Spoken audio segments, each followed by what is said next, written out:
ओम शांति। आज 23 जनवरी 2025 के महावाक्यों के मनन चिंतन में प्यारे मीठे बाप दादा ने कहा, मीठे बच्चे, सबसे पहले हमको दो बातें समझानी।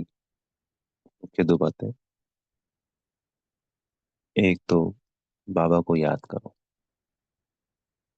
दूसरा, 84 के चक्र को जानो। तो सारे प्रश्न समाप्त हो जाते हैं। तो हम भी जब ज्ञान में गए तो हमारी भी बहुत सारी भक्ति में जिज्ञासाएं थी। तो अनेक जगह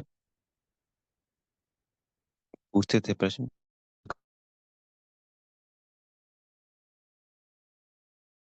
तुष्टता हो गई और सभी प्रश्नों के आंसर मिल गए। ऐसे छोटे मोटे प्रश्न तो फिर चलते रहते हैं, पर जो बड़ी जिज्ञासा होती है वो 7 दिन के कोर्स में ही समाप्त हो जाती है। पर सबसे बड़ी बात, जो भी हमारे कुल की सामने वाली आत्मा अगर होगी तो उसको बाबा के परिचय, आत्मा के परिचय और 84 जन्मों की यात्रा में संपूर्ण संतुष्टता हो जाएगी। बेहद खुश हो जाएगा। ज्ञान सुनाते सुनाते ही वह खुशी से भरपूर हो जाएगा। ये अनुभव है और आप सबका भी रहा होगा। बाबा कहते हैं कि हमने 84 का चक्र हमारा हो गया और बाबा परमात्मा का परिचय मिल गया। तो यही दो मुख्य बातें हमें समझानी है। फिर आज के प्रश्न उत्तर है कि बाप की महिमा में कौन से शब्द आते हैं जो श्री कृष्ण की महिमा में नहीं आते। तो बाबा वृक्षपति है। तो ये जो सृष्टि झाड़ है, इसका बीज रूप कौन है? शिव बाबा है। पति यानी मालिक, पिता यानी मालिक। तो उस गीता में भी कहा जाता है, पतियों का पति, पिताओं का पिता। यानी जो हमारे संसारिक, जो भी सबके कोई किसी का पति है और किसी के पिता हैं, हम सबके पिता या उनमें पति बहनों के होते हैं। उनका भी मालिक, उनका भी पिता, उनका भी पति कौन है? शिव बाबा। श्री कृष्ण की महिमा के लिए ये सब नहीं आता। फिर जो शिव बाबा हैं, सर्वशक्तिवान, प्रेम के सागर, आनंद के सागर, ज्ञान के सागर, दुख हरता, सुख करता, ये इनके अनेक अनेक टाइटल हैं बाबा के। और श्री कृष्ण के क्या है? सर्वगुण संपन्न, 16 कला संपूर्ण, संपूर्ण निर्विकारी। तो जब सामने हम साकार उन देवी देवताओं की महिमा करते हैं, क्योंकि वो महिमा भी जरूरी करनी है, ये थोड़ी कि महिमा नहीं करनी है। पर ये फर्क बताना है कि श्री कृष्ण की महिमा ये है और शिव परमात्मा की महिमा ये है। तो सबकी महिमा अलग अलग स्पष्ट करनी है। फिर बाबा ने आज एक और प्रश्न उत्तर था कि कौन सा ढिंडोरा गांव गांव में पिटवाना है। तो प्रदर्शनी लगाने की बात कही बाबा ने। और हमें जो ढिंडोरा पिटवाना है, प्रदर्शनी में मुख्य बात समझानी है। मनुष्य से देवता और नरकवासी से स्वर्गवासी कैसे बना जा सकता है, यह है आकर समझो। कैसे स्थापना हो रही है और कैसे विनाश होता है। प्रदर्शनी के लिए बाबा ने कहा कि प्रदर्शनी लगाएंगे तो भीड़ आएगी, प्रजा बनेगी। प्रदर्शनी में जब भीड़ अगर ज्यादा हो जाए और हम कई दिनों की प्रदर्शनी लगाते हैं, तो ये समझानी देनी होती है कि आप कल या परसों आए। अगर वो डिटेल में जानना चाहते हैं, बहुत सारे प्रश्न पूछ रहे हैं, क्योंकि भीड़ में इतने सारे प्रश्नों का आंसर नहीं दिया जा सकता। और फिर सबको अकेले अकेले समझाना होता है। कई बार क्या होता है, एक आत्मा समझ रही होती है और दूसरे का इंटरेस्ट नहीं होता, तो वो उसको खींच के ले जाती है। तभी बाबा ने अनेक मुरलियों में कहा है कि सबको अलग अलग समझाओ। हर आत्मा की बुद्धि अलग अलग होती है। तो उनको ये भी कहा जा सकता है कि ये हमारे सेंटर का एड्रेस है और यहाँ पे आके आपको समझाने ले सकते हैं। और हमारे कुल का होगा, जिज्ञासु होगा, समझू होगा, तो 7 दिन का कोर्स भी करेगा और आगे ज्ञान में भी चलेगा। बाबा ने आज एक अनोखी, अनोखी नहीं, अच्छी पॉइंट बताई कि ब्राह्मण वो हैं जो सर्विस करते हैं। वैसे सब नंबरवार हैं, पर ब्राह्मण ने सर्विस नहीं कही, फिर ब्राह्मण क्या है? तो वो ब्राह्मण भी कितने अथॉरिटी के साथ अपने आप को ब्राह्मण बताते हैं। अपना जो उनका ज्ञान है, शास्त्रों का ज्ञान, वो बांटते रहते हैं। तभी तो ये फैला हुआ है। तो उन ब्राह्मणों में भी जो संसारिक ब्राह्मण हैं, कुछ तो लखपति हैं और कुछ को खाने के वांदे हैं, यानी लाले पड़े हुए। तो यहाँ पे भी ब्राह्मण है, कोई तो राजा बनेगा और कोई प्रजा या दास दासी बनेंगे।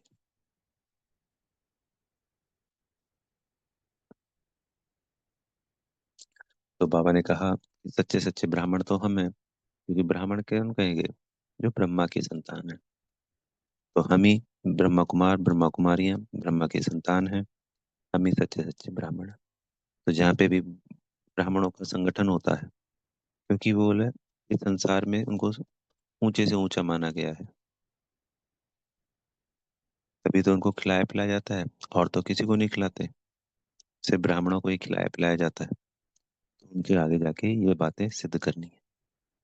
फिर बाबा ने आज कहा कि जैसे अलग अलग संगठन होते हैं, जैसे ब्राह्मणों का संगठन बताया, और माताओं बहनों का भी किसी संगठन का जिक्र किया बाबा ने। तो इसमें हम अगर सेवा करने के इच्छुक होते हैं तो रोज की प्लानिंग बनाओ।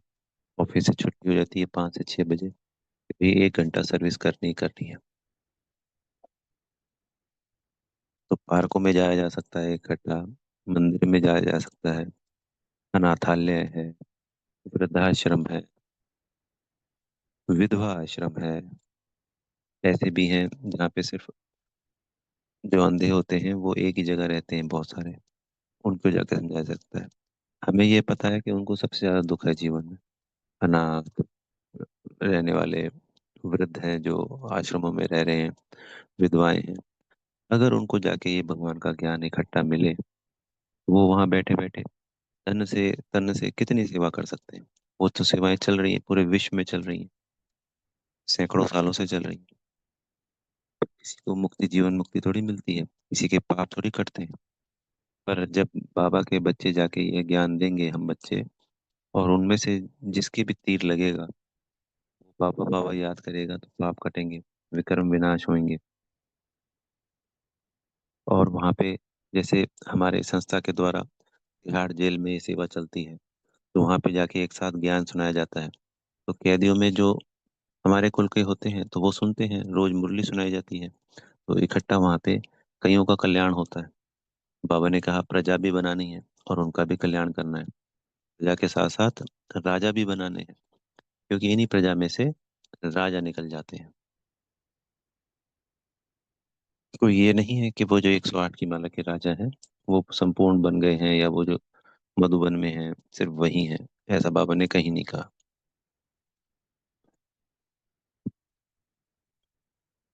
प्रवृत्ति मार्ग में से भी ये सब होना ही होना है। आगे चल बाबा इस बात को भी क्लियर करेंगे। बाबा ने तो कहा है कि अंत में सबको बताएंगे कौन कौन क्या क्या बना है। तो इस तरीके से हमें ये सेवा करनी है। ये बहुत सुंदर सेवा है। अगर आसपास कोई जेलें हैं और जेल के आसपास हम रहते हैं, तो वहां पे जाके हम भी कैदियों को ये सुना सकते हैं। ये सब ज्यादा दुखी आत्माएं हैं। और एक साथ संगठन में हमें 10, 20, 50, 100, 200 आत्माओं को एक साथ कल्याण करने का सौभाग्य प्राप्त होता है।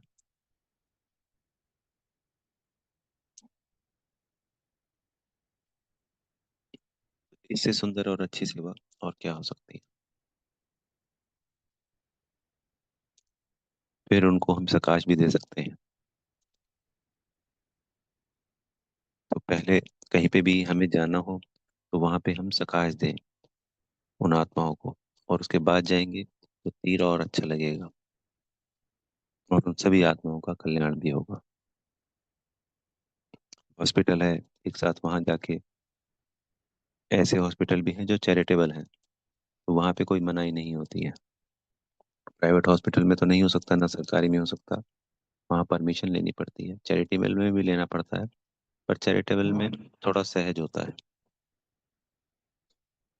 तो ऐसे अनेकों अनेक जगह हैं जहाँ पे संगठन में हम हम भी अपने ग्रुप बना सकते हैं ब्राह्मणों के, दो तीन चार लोगों के। और प्रदर्शनी में बाबा ने कहा लक्ष्मी नारायण के चित्र और बैच पे भी समझा सकते हैं। लक्ष्मी नारायण में बाबा ने आज क्लियर किया कि ब्रह्मा सो विष्णु और विष्णु सो ब्रह्मा के 84 जन्म कैसे होते हैं। यही ब्रह्मा विष्णु बनता है और यही विष्णु फिर ब्रह्मा बनता है।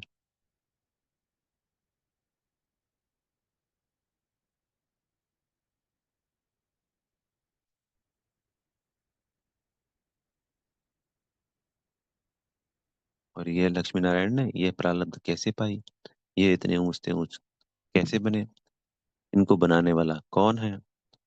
तो ऐसे अनेकों अनेक पॉइंट बाबा जो हमें मुरलियों में देते हैं वो हमें याद करने चाहिए। बाबा ने कहा कि तुम्हारे तो कच्छ में हमेशा गीता रहती है, तो जैसे उन ब्राह्मणों के बगल में उनका पोती पतरा रहता है ना जी, किताबें रहती हैं जिनसे वो खोल खोल के सुनाते हैं, पढ़ते रहते हैं। हमारे कच्छ में, हमारे बुद्धि रूपी कच्छ में ये ज्ञान हमेशा 24 घंटे रहता है। तो कहीं पे भी हम सिर्फ बैच पे और एक लक्ष्मी नारायण के चित्र पे सबको समझा सकते हैं।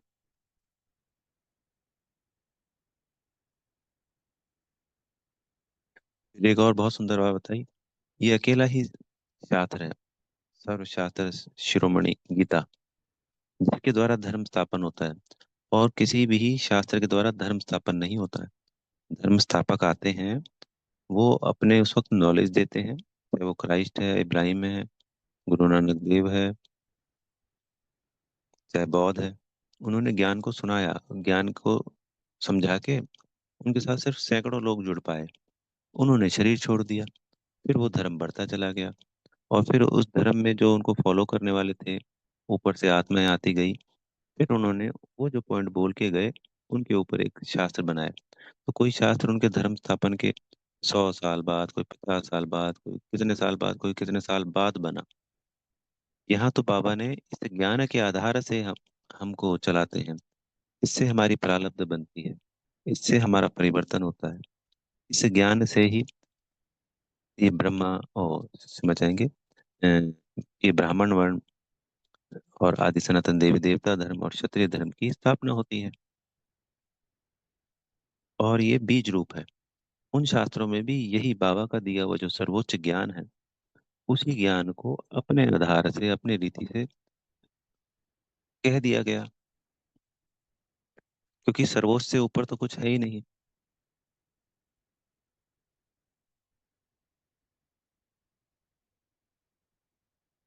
और ये जो शास्त्र है, ये शब्द भी सिर्फ भारत में ही लागू होता है। हम ही तो कहते हैं ना शास्त्र, वो तो उनको कुछ और कहते हैं।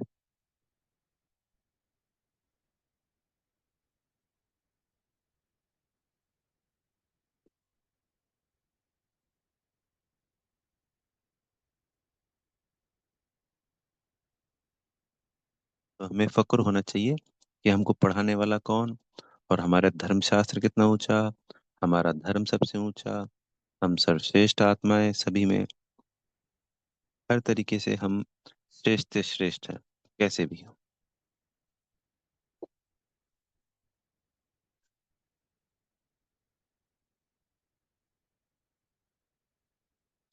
हाँ, बाबा ने वो जो संस्था बताई थी, वानप्रस्थियों की संस्था, बुजुर्गों की होगी ना।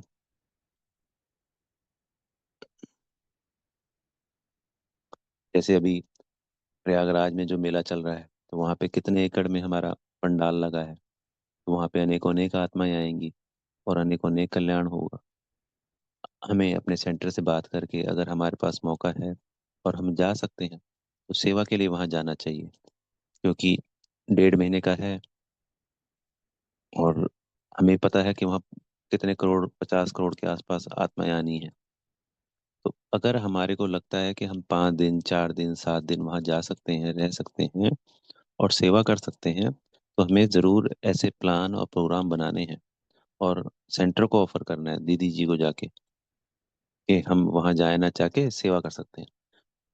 मान लीजिए हम ज्ञान की सेवा नहीं कर सकते, एक मान के चलते हैं, तो स्थूल सेवाएं भी बहुत करनी होती हैं, तो स्थूल सेवा के लिए भी हम जा सकते हैं। ऐसे चांस कहाँ मिलेंगे।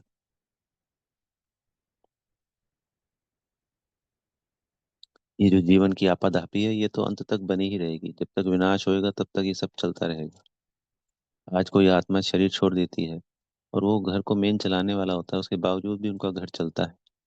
खाली ये हमारी अपनी सोच होती है कि मेरे जाने से क्या होगा, पीछे क्या होगा, ये कैसे। यही तो मोह है, यही तो रग है जो इनमें फंसी पड़ी है।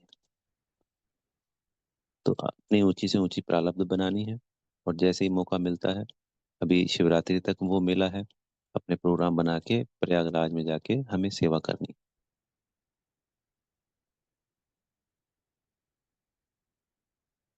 आज जो हमें वरदान मिला है, मैं और मेरेपन को बलि चढ़ाने वाले संपूर्ण महाबली भव।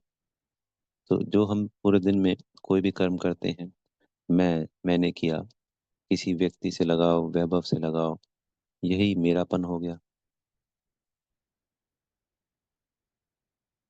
और जो मैं करता हूँ वो मैंपन हो गया। तो इस मैंपन से और मेरेपन से हमें को संपूर्ण रीति से बलि चढ़ाना है। तो मैं की जगह बाबा करा रहा है, बाबा चला रहा है। हर बात में ये बोलना होता है। हम कई ऐसे बच्चों से मिले हैं जो पूरे दिन कोई भी बात होती है, बाबा करा रहा है, बाबा चला रहा है, बाबा करा रहा है। बड़ा अच्छा लगता है। सिंपल साधारण बच्चे होते हैं, पर अद्भुत।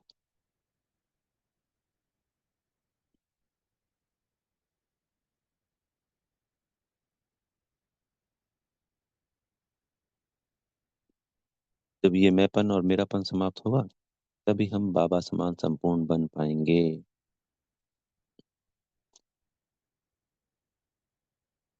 और स्लोगन में कहा कि संकल्पों की ऐसी दृढ़ता धारण करनी है।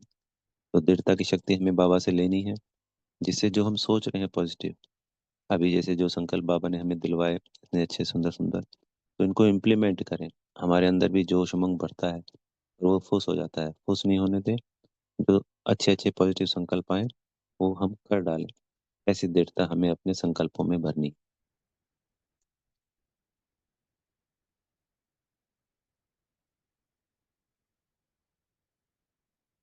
फिर आज का जो पॉइंट है, उसमें वही सर्व आत्माओं के प्रति मनसा में शुभ भावना शुभकामना के संकल्प हो। बोल में बाबा ने आज कहा है, मधुरता, संतुष्टता, सरलता की नवीनता हो तो हमें सहज सफलता मिलती जाएगी।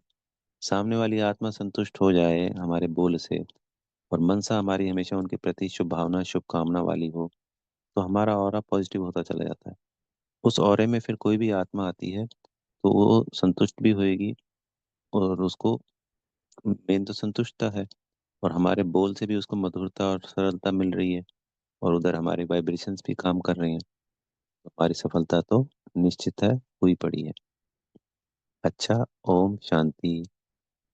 बेहद का धन्यवाद मेरे प्यारे माता पिता, बाप दादा जी का, आप सभी आत्मा भाइयों का दिल से बेहद की शुभकामनाएं। मैं और मेरेपन को समाप्त कर आप सभी बाबा समान बन गए और बेहद की सेवा के निमित्त बन गए। दिल से बेहद की शुभकामनाएं। ओम शांति।